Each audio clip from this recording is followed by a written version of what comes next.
Hello!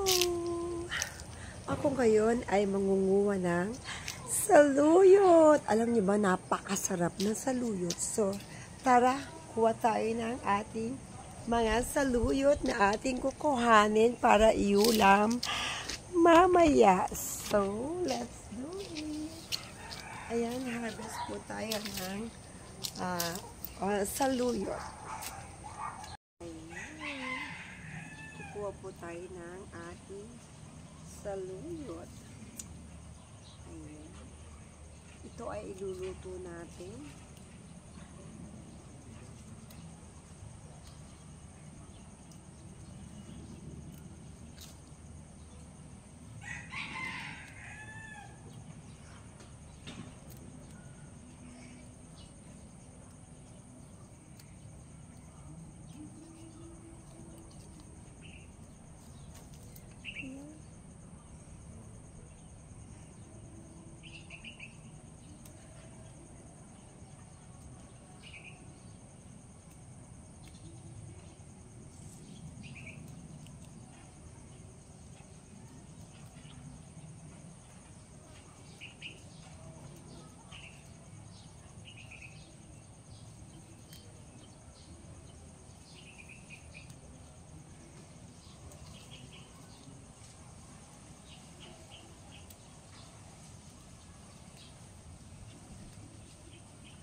Ayan, nakakarami na po tayo ng saluyot.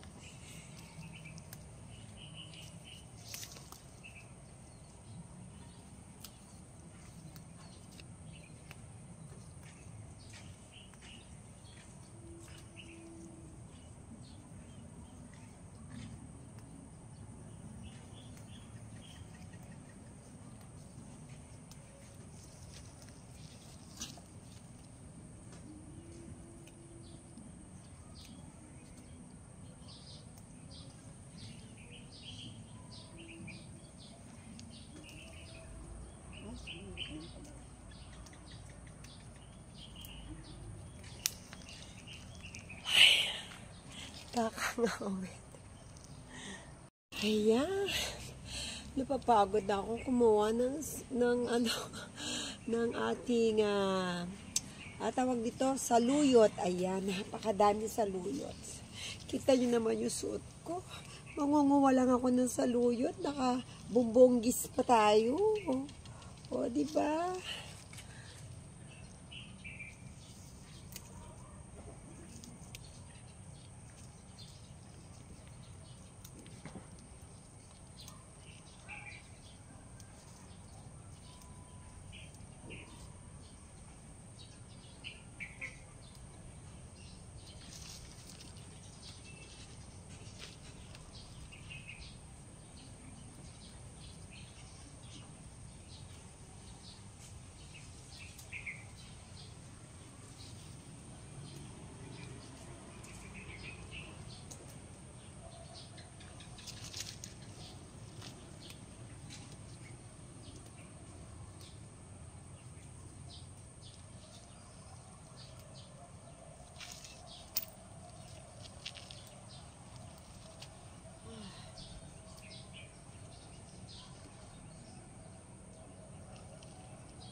nako, dami na. Ay, ayan. Tapos na ako manguha ng saluyot.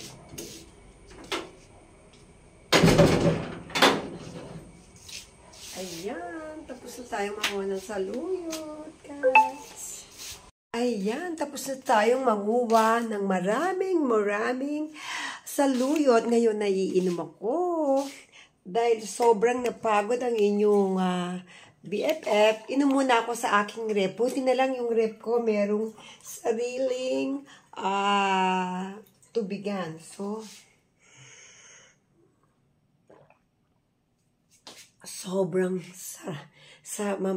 napagod ako talaga.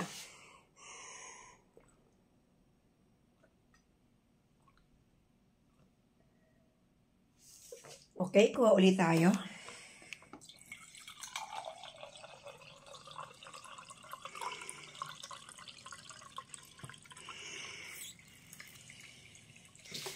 Ayan po.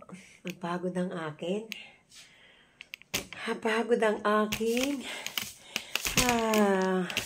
Sobrang napagod. Ngayon, nakakatuwa itong rep na to. Meron na siya sariling dispenser at meron na rin siya sariling tube ice. Gumagawa siya ng sariling yellow. Ayan o, gumagawa po siya ng sariling yellow. Ayan po o. Meron po siyang sariling yellow. Ayan. So, lagyan na natin. Ayan, ibalik natin. Yan ay gawaan ng ice system po yan. Ice system. So, close na po natin yung wrap. Ayan, nakagawa na po tayo ng yellow with ice na po tayo ngayon. Yan. Malamig na rin po yun ang gagaling dito. Kaya lang, pag gusto mo ng may yellow, pwede ka kumuha sa sarili mong rep. Hindi na ako bumibili ng supot ng yellow, guys. At hindi na rin ako naglalagay ng tubig sa rep. Kasi may sarili siyang dispenser.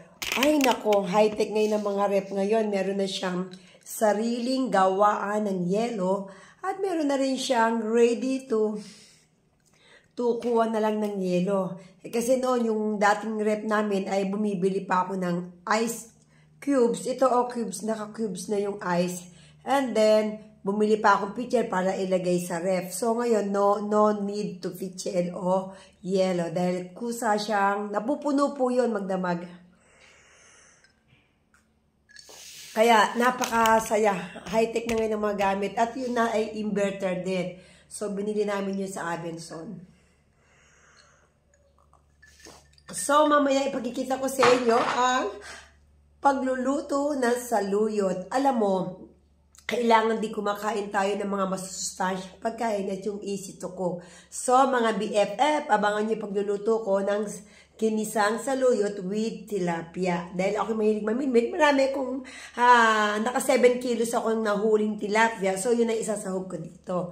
Lalo na kung iyon inihaw. Kahit pinirito, pwede rin isahog natin. Bye-bye! See you my part 2, ang pagluluto ng saluyot na ginisa. Okay, love you all. Please, kung bago ka lang sa FB ko, follow me, Winona Abadinho, and my YouTube channel, Winona Activities. Love you all. My TikTok account, Win Abadinho. Bye!